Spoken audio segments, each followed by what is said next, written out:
Yo les gens, c'est Gaming Big et aujourd'hui on se retrouve pour une vidéo sur de la sphaigne. Alors tout d'abord vous allez me demander c'est quoi de la sphaigne.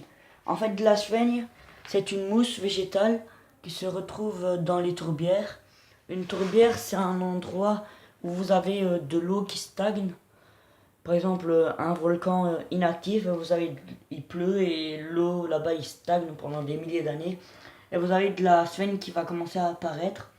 Et de la sphaigne, quand elle va mourir, elle va devenir noire comme ça. Et le noir, quand il va se décomposer, ça va devenir de la tourbe. Et quand il y en a plein avec plein de sphaigne et tout, qu'il y en a un bon nombre, on appelle ça une tourbière.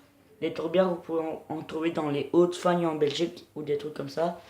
Bien sûr, dans les hautes, bien sûr dans les tourbières, vous avez des plantes carnivores, des Drosera, des Sarracenia, des Nepenthes, des trucs comme ça.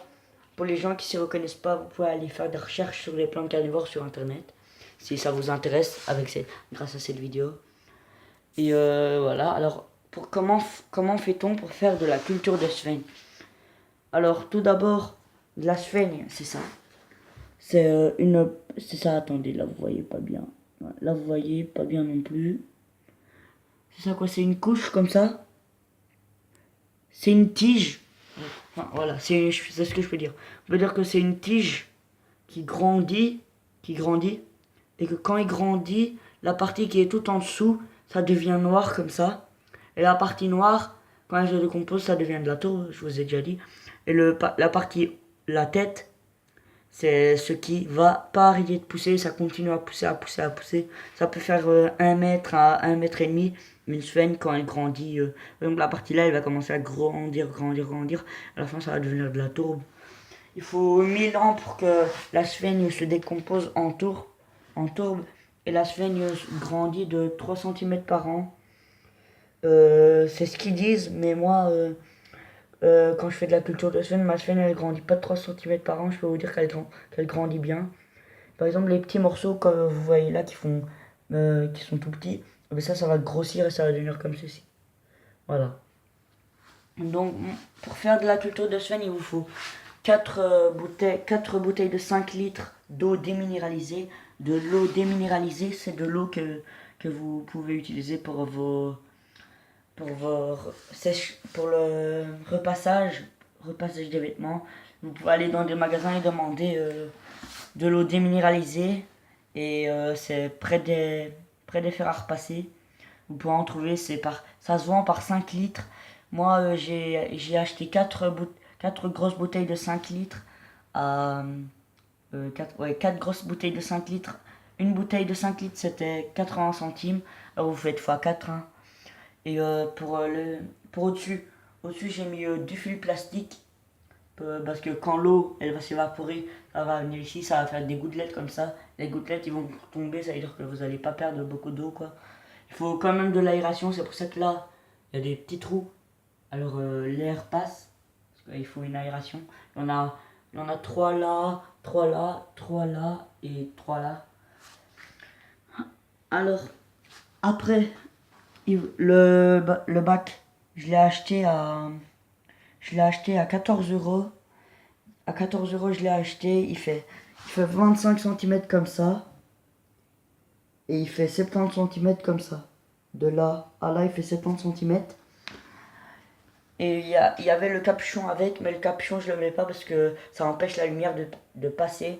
La sphaigne, vous pouvez la laisser il faut de la lumière pour que la sphaigne pousse, mais il faut pas du soleil direct. Parce que si vous mettez dans du soleil direct, elle va commencer à sécher, elle va crever quoi, elle va mourir. Et vous en aurez plus après, alors c'est dommage. Moi j'ai mis devant ma chambre, alors le soleil il passe là-bas, il vient comme ça et il fait comme ça. On le voit un peu, mais le soleil il va pas là, il va directement là, alors c'est bon. Ma plante elle reçoit directement la lumière. Là vous voyez les têtes, ça c'est une tête par exemple, ça ici c'est une tête, ça c'est une tête. Voilà. Tout ceci c'est des têtes.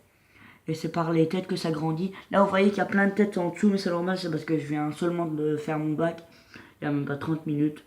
Alors, mais ne vous inquiétez pas parce que la sphaigne, avec la lumière, elle va se mettre au-dessus et elle va commencer à pousser comme ça.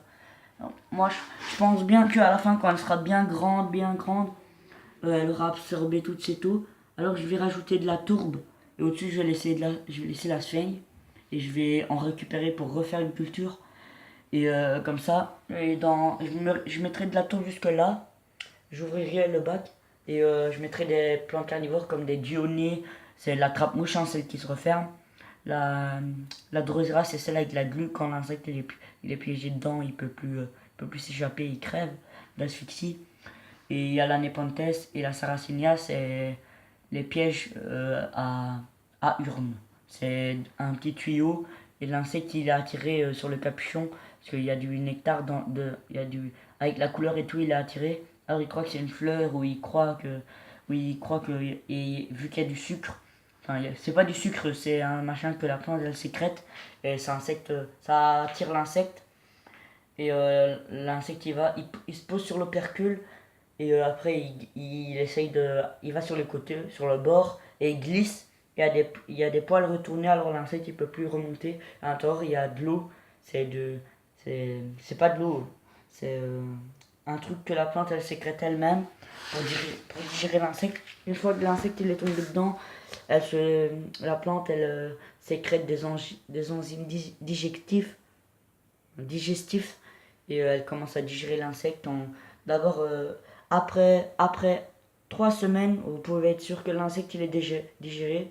Si vous voyez qu'il reste des morceaux dans la plante carnivore, c'est parce que la plante carnivore elle peut pas digérer l'exosquelette de l'insecte.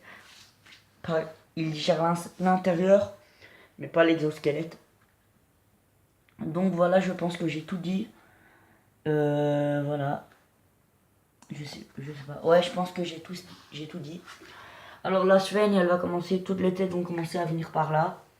Et elle va commencer à grandir et tout, et elle va s'éparpiller.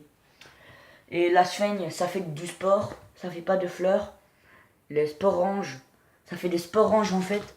Et des sporanges, c'est des petites capsules qui font cette taille, qui sont avec une tige. Il y a les sporanges qui sortent et c'est une petite capsule. Et à l'intérieur de la capsule, il y a 6 barres. Par exemple, le pneu d'une voiture, il fait 4 barres. À l'intérieur d'une petite capsule comme ça de sphaigne, il y a 6 barres. Imaginez que si le sporange il faisait notre taille, quand toutes les spores sortaient dedans, ça allait faire un gros boom. À l'intérieur du sporange, il y a des spores. Le spore, il y en a 1000 à 2000 par sporange. Et elles sortent et avec le vent les emmène. Et il y en a 200 à 500 qui, s'ils arrivent à trouver un endroit bien humide pour pousser, ils se posent et ils commencent à grossir et tout. Et voilà. Et si vous voulez acheter de la sphaigne, enfin moi je les achète pas parce que c'est mon pote, il va les chercher dans des endroits comme la forêt ou quoi. Ne dites pas que c'est interdit. Enfin si c'est interdit dans la Haute-Fagne ou des trucs comme ça, d'aller chercher de la sphaigne, mais lui il va les chercher dans des forêts où enfin il se balade dans des forêts, s'il trouve une petite plaque ou quoi où il y a de la sphaigne, il les récolte. Prenez un demi-sac qui fait cette taille de sphaigne et vous mettez là-dedans et elle va bien se pousser et tout. Bon ben je vous laisse avec vos cultures de sphaigne. Ah oui aussi, si vous voulez faire la méthode de culture de carnivore.com a fait une vidéo où lui il mettait de la tourbe et il arrosait abondamment et il mettait de la sphaigne au-dessus. Moi je fais pas comme ça parce que quand on fait comme ça en plus la tourbe ça coûte hyper cher. C'est 30 euros le sac d'un litre. Imaginez quoi. Et voilà. C'est pour ça. Et en plus, quand la sphaigne est dans de la tourbe elle va se coller à la sphaigne et la sphaigne ne reçoit pas assez de lumière. Alors ça ralentit en plus de ça la croissance. Et voilà. C'est pour ça que je fais pas ça et que je fais directement comme ça. Ça coûte moins et ça pousse mieux. Donc voilà, j'espère que cette vidéo vous a plu. Et si cette vidéo vous a plu, n'oubliez pas de laisser un pouce en l'air, de partager la vidéo et de surtout vous abonner. Merci à tous. Ciao.